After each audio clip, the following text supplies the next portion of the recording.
Aujourd'hui, nous sommes à Béthanie, où un repas calme devient le théâtre d'un véritable scandale. Imaginez une femme considérée par beaucoup comme étant une pécheresse, brisant un vase précieux pour oindre les pieds de Jésus avec son parfum. Pendant que certains s'indignent, Jésus révèle une leçon surprenante sur l'amour et le pardon. Pourquoi cette femme en apparence instable mérite-t-elle une place d'honneur à la table de Jésus? Ne manquez pas cette histoire bouleversante.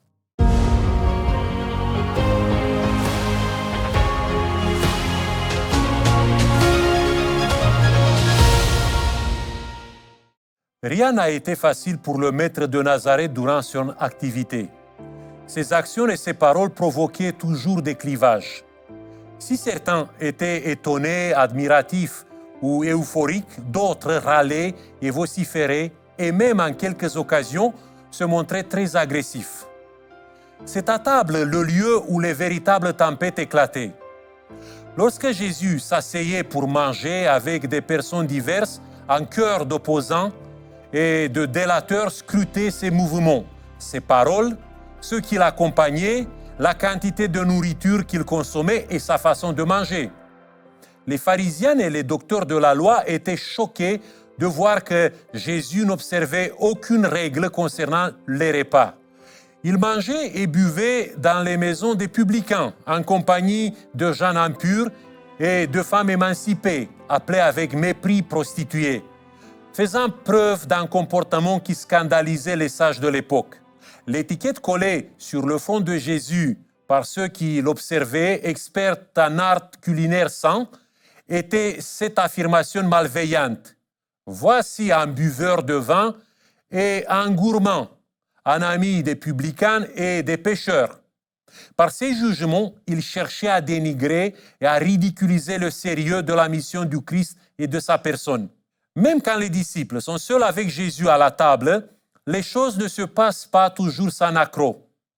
Leur dernier souper, avant la Passion, illustre les tensions qui règnent au sein d'un groupe. Les disciples ne peuvent pas s'empêcher de faire preuve d'orgueil et de pimenter la fête avec l'une de ces disputes fréquentes sur les dignités à occuper dans le royaume messianique d'Israël.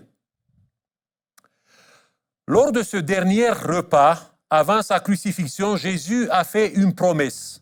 « Je vous le déclare, je ne boirai plus désormais de ce fruit de la vigne jusqu'au jour où je le boirai nouveau avec vous dans le royaume de mon Père. » À la fin de notre histoire de l'humanité, un banquet sera organisé lorsque Dieu ouvrira les portes de l'éternité. Le monde entier y sera invité. Cependant, très peu d'hommes et de femmes seront dignes et prêts à s'asseoir à la table avec Jésus. Dans une parabole racontée par le maître de Nazareth sur le festin qui inaugurait le royaume de Dieu tant attendu par les Juifs de l'époque, la conclusion du maître est implacable. Car il y a beaucoup d'appelés, mais peu d'élus. Ces paroles n'ont pas été prononcées pour nous décourager. Leur but est de susciter les interrogations les plus importantes de notre existence. Puis-je franchir la barrière entre être appelé et être élu? Quand Jésus établira le nouveau monde, serons-nous dignes d'y être? Ai-je vraiment le droit de m'asseoir à la table avec lui? À quoi ressembleront les heureux convives du grand banquet d'inauguration du royaume lors de la seconde venue du Christ? Tout en gardant ces questions à l'esprit, découvrons la personne qui a la plus grande légitimité à se trouver à côté de Jésus à la table. Le chef d'œuvre que nous nous apprêtons à admirer a été mis en valeur par le maître lui-même, faisant fi des observations négatives exprimées par ses convives. Je vous présente ce tableau en superposant les récits des témoins oculaires de l'événement survenu quelques jours avant la Passion et repris dans les 4 évangiles. Quelques jours avant la Pâque, Jésus se rendit à Béthanie où vivait Lazare, qu'il avait ressuscité d'entre les morts. Un pharisien, Simon, surnommé le lépreux, invita Jésus à manger chez lui. Marthe, la sœur de Lazare, servait les convives et son frère, avec les disciples, était assis à la table.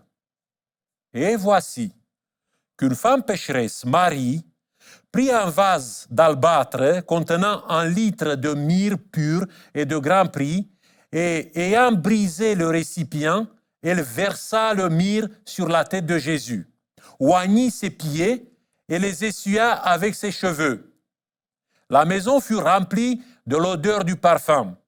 La femme se mit aux pieds de Jésus et elle pleurait. Les disciples, voyant cela, furent consternés et dirent: « À quoi sert ce gaspillage ?» Judas l'Iscariote ajouta: « Pourquoi n'a-t-on pas vendu ce parfum pour 300 deniers et ne l'a-t-on pas donné aux pauvres ?» Mais Jésus dit: « Laissez-la, car elle l'a gardée pour le jour de mon enterrement. Vous avez toujours les pauvres avec vous, mais vous ne m'avez pas toujours. Je vous le dis en vérité, partout où cette bonne nouvelle sera prêchée, dans le monde entier, on racontera de cette femme ce qu'elle a fait. » Voyant cela, le pharisien qui l'avait invité se dit: « Si cet homme était le prophète, il saurait que cette femme qui le touche est une pécheresse. » Jésus lui répondit: « Simon, je vais te dire quelque chose. » « Dis, maître, répondit-il. Un usurier avait 2 débiteurs. L'un lui devait 500 pièces, l'autre 50. Comme il ne pouvait pas payer, il leur a pardonné à tous les 2. Dis-moi, lequel des 2 l'aimera le plus? Simon répondit: celui à qui il a pardonné le plus. Jésus lui dit: tu as bien jugé. Puis il se tourna vers la femme et dit à Simon: vois-tu cette femme? Je suis entré dans ta maison et tu ne m'as pas donné d'eau pour me laver les pieds, mais elle a arrosé mes pieds de ses larmes et les a essuyés avec les cheveux de sa tête. Tu ne m'as pas donné le baiser, mais elle n'a cessé de couvrir mes pieds de baisers depuis que je suis entré. Tu n'as pas oint ma tête d'huile, mais elle a oint mes pieds de myrrhe. C'est pourquoi je vous dis que ces péchés qui sont nombreux, ils sont pardonnés, car elle a beaucoup aimé. Mais celui à qui on pardonne peu aime peu. Alors il a dit à la femme: tes péchés sont pardonnés. Ceux qui étaient à table avec lui se mirent à dire entre eux: qui est celui qui pardonne même les péchés? Mais Jésus dit à la femme: ta foi t'a sauvée. Va en paix. Enfin, Jésus est invité à une table digne de ce nom, en compagnie de personnes estimables. Après plus de 3 ans passés parmi des individus douteux, des publicains, des pécheurs, des femmes de mauvaise réputation, des Galiléens primitifs, des Samaritains exécrés, une nouvelle porte s'ouvre à lui: être l'invité d'honneur parmi les croyants prétendument respectables. Celui qui l'introduit dans le beau monde est un certain Simon, un pharisien. Les espoirs des disciples sont ravivés. Leur maître semble être de plus en plus apprécié par l'élite religieuse. Après l'entrée triomphale à Jérusalem, une nouvelle occasion se présente à eux pour pousser plus loin encore leur rêve le plus cher: le couronnement de Jésus comme le roi éternel d'Israël. La Pâque allait être célébrée dans quelques jours et ce dîner pourrait augmenter la popularité de leur maître parmi les personnalités hautes placées. Pourquoi Simon l'a-t-il invité à dîner? Certains interprètes ont suggéré que son intention cachée était de piéger Jésus afin de le compromettre définitivement. Rien n'est plus faux, me semble-t-il. Si nous lisons attentivement les textes de l'Évangile, nous comprenons que pour Simon, Jésus était au début un prophète. Le doute viendra plus tard. Dans certains manuscrits, le mot prophète est accompagné de l'article défini, ce qui se traduirait par le prophète. Dans le contexte des attentes messianiques du 1er siècle, certains Juifs attendaient l'apparition d'un second Moïse pour les conduire à la délivrance et leur enseigner la loi. Ils l'appelaient le prophète. Il est donc tout à fait plausible que Simon ait partagé un tel espoir à l'égard de Jésus. il le respectait et le considérait comme une figure messianique.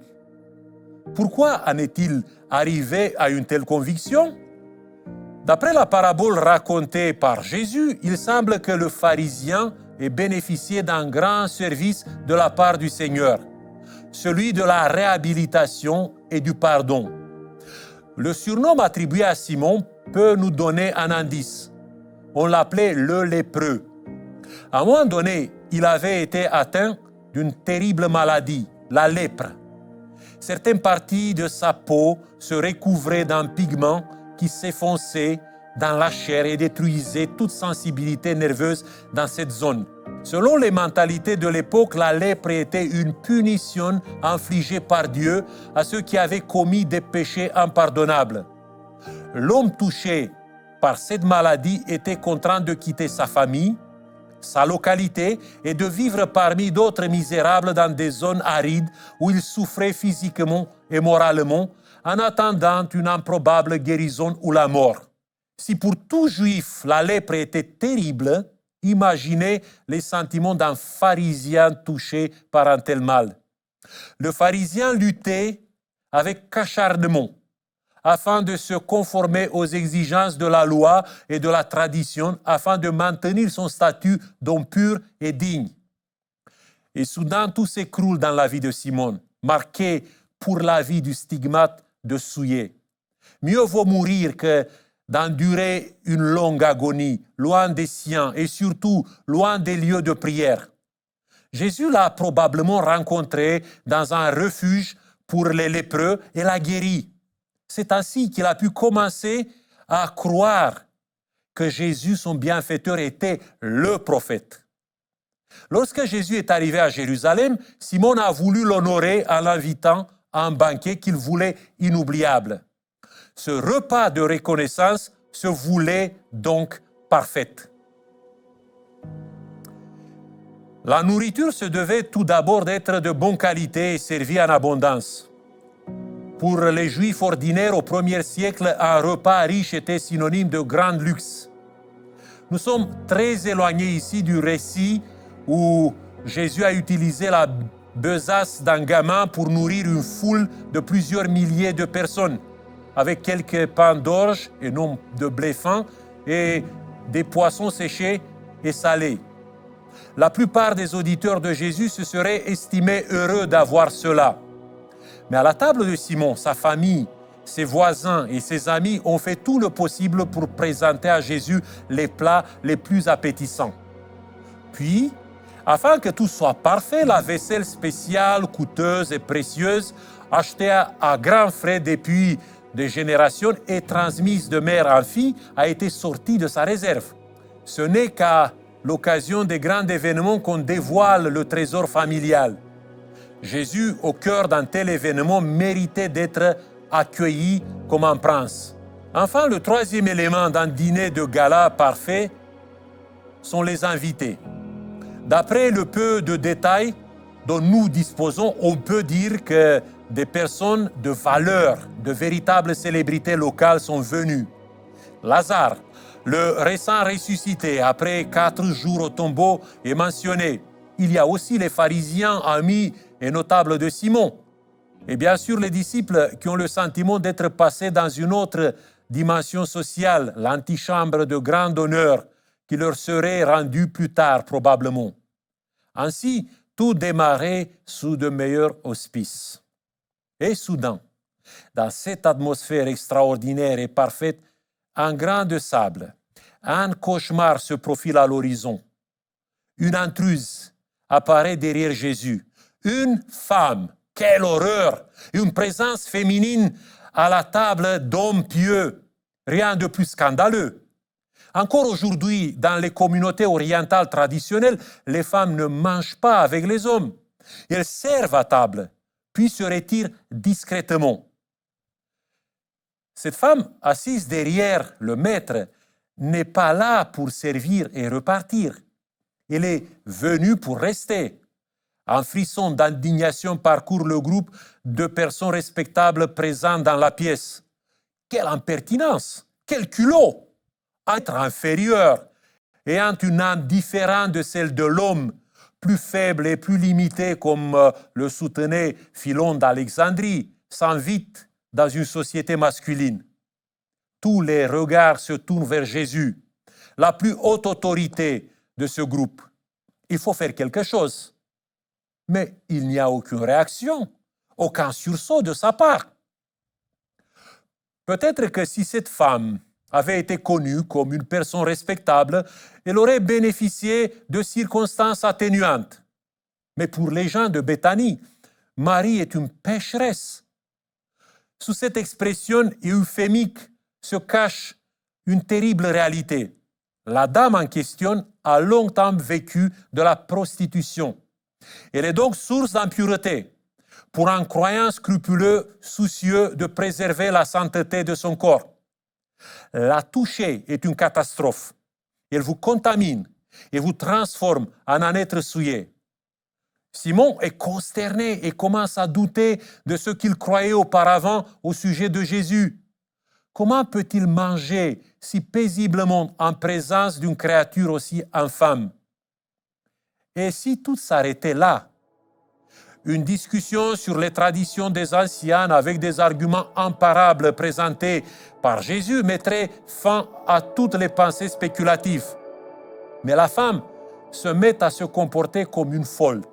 Et elle sort un vase d'albâtre sculpté, acheté chèrement à des marchands arabes qui rapportaient toutes sortes de merveilles des contrées lointaines. Devant tout le monde, elle brise le vase et verse un liquide visqueux sur la tête et les vêtements de Jésus. En quelques secondes, la pièce devient irrespirable. L'odeur forte d'un parfum pénétrant se répand partout. Les aliments perdent leur goût. Dans le nez, dans la bouche, un arôme insupportable se répand. Le flacon avait été rempli d'une très grande quantité d'essence de nard ou de myrrhe. Les disciples estiment rapidement la valeur du produit à 300 deniers, soit un peu plus d'un an de salaire. Si l'on ajoute à cela le prix du vase scintillant de nacre et sculpté par les mains d'un artiste, on assiste à un gâchis inouï.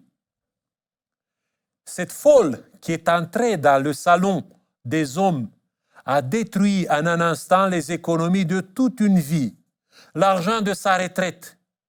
Si elle avait été plus sage, elle aurait pu soit ouvrir une boutique spécialisée dans la fabrication de parfums au nard, soit utiliser son trésor pour des œuvres caritatives.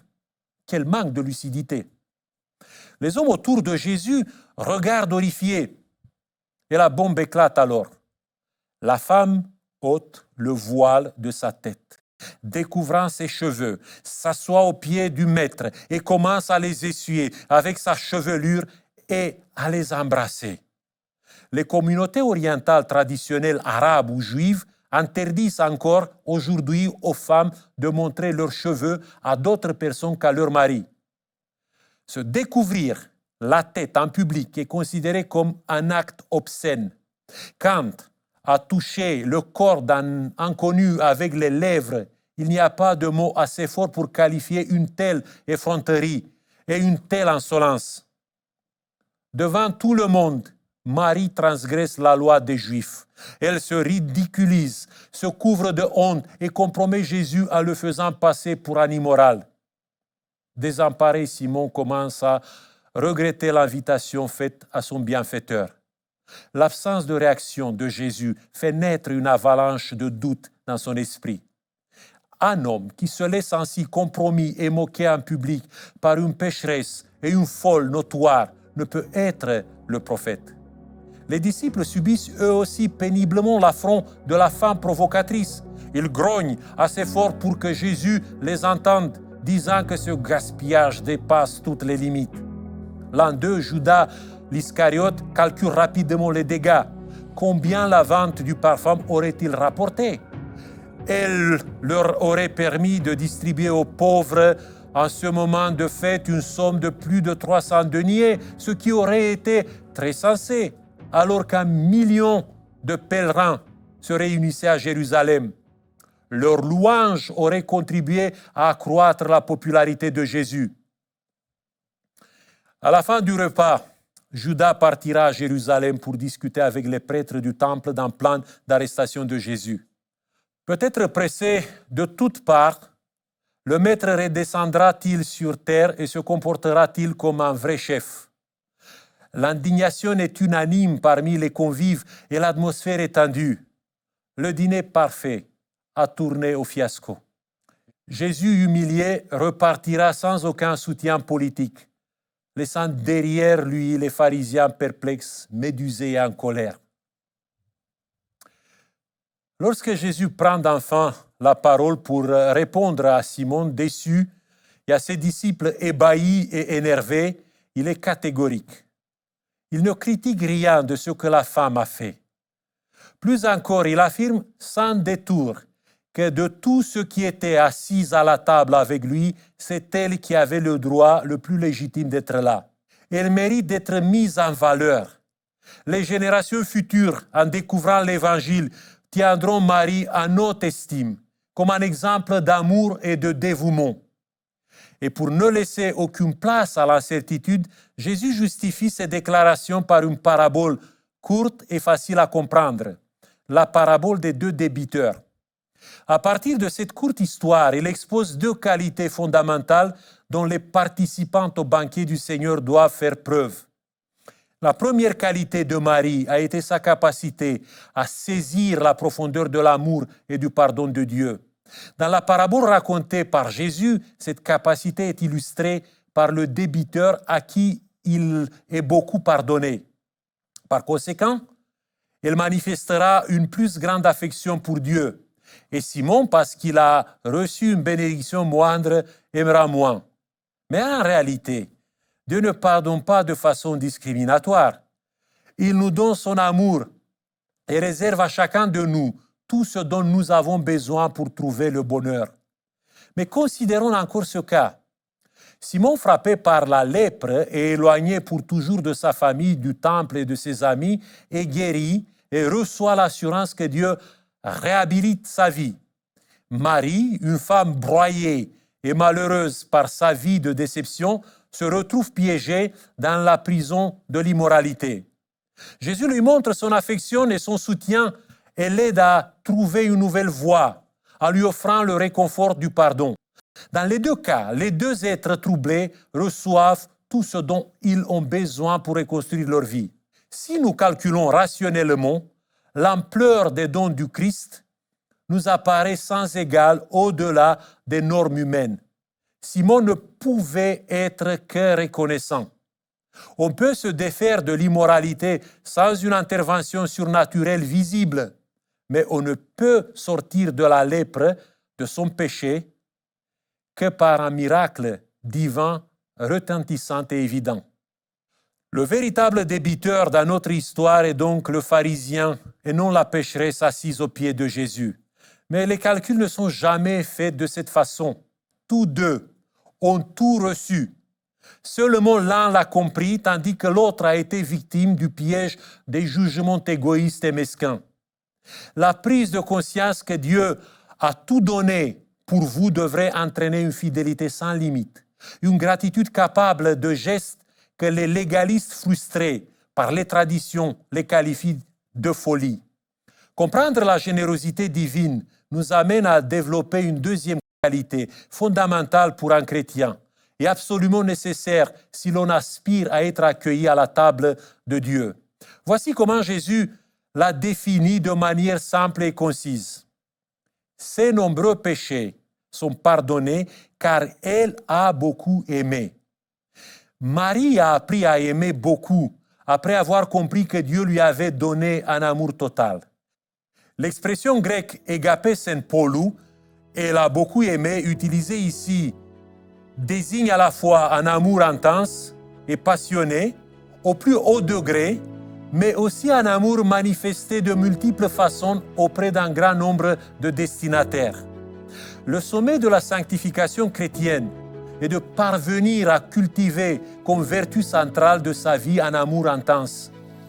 Dans tous les domaines de l'existence, à la maison, dans la société, à l'église, dirigé vers toutes les personnes rencontrées, qu'elle inspire de la sympathie ou de l'antipathie. C'est le critère majeur qui nous réservera une place d'honneur à la table de Jésus.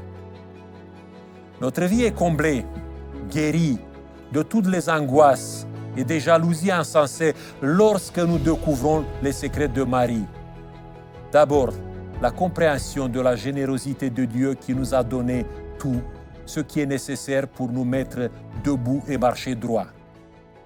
Et la deuxième chose, une vie remplie de générosité divine, en aimant profondément, en tout temps, en tout lieu, chaque être humain.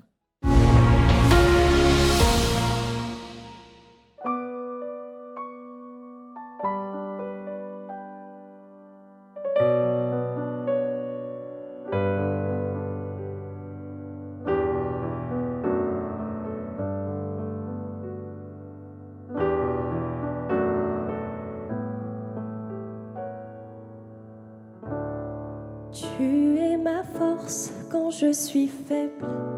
Tu es le trésor que je cherche. Oui, tu es tout pour moi. Je te cherche comme une pierre précieuse. Je serais fou d'abandonner. Oui, tu es tout pour moi.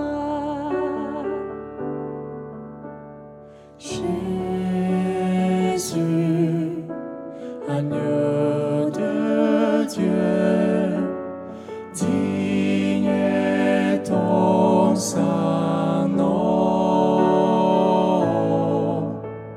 Jésus, agneau de Dieu, digne est ton saint nom.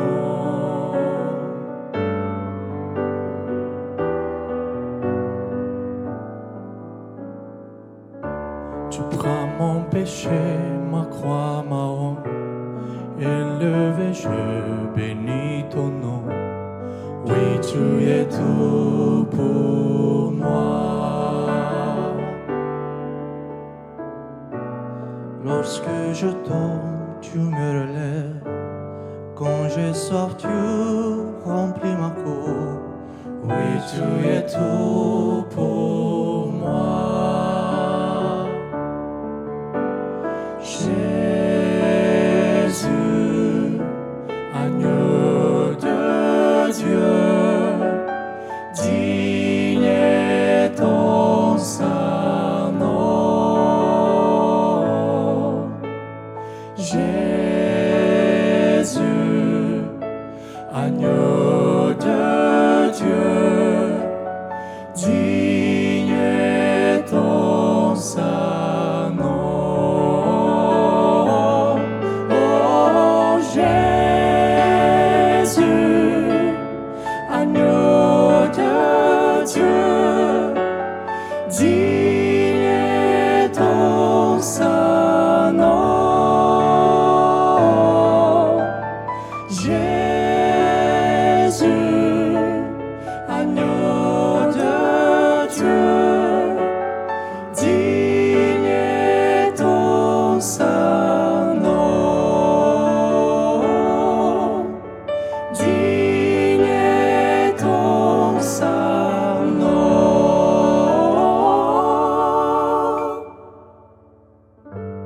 Digne, oh digne est ton nom.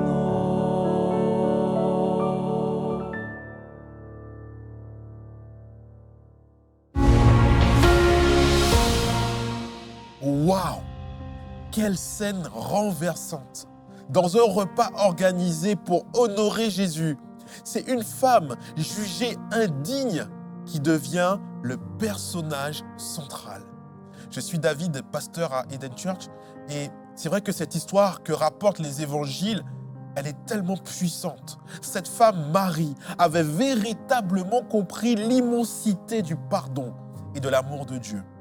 Et la question que je me pose, c'est « Et moi, où suis-je assis à cette table? Est-ce que je suis parmi ceux qui jugent, parmi ceux qui doutent? Ou est-ce que je suis prêt à être comme Marie, sans peur du regard des autres, mais totalement focalisé sur l'amour de Dieu. Alors si tu souhaites aller plus loin, je t'encourage à visiter le site monespérance.fr. Et là, tu pourras accéder à des études bibliques gratuites. Et même, tu pourras demander une Bible, le livre récapitulatif de cette série. Alors n'attends pas pour faire le prochain pas. Reviens demain soir et laisse Dieu continuer à éclairer ton chemin.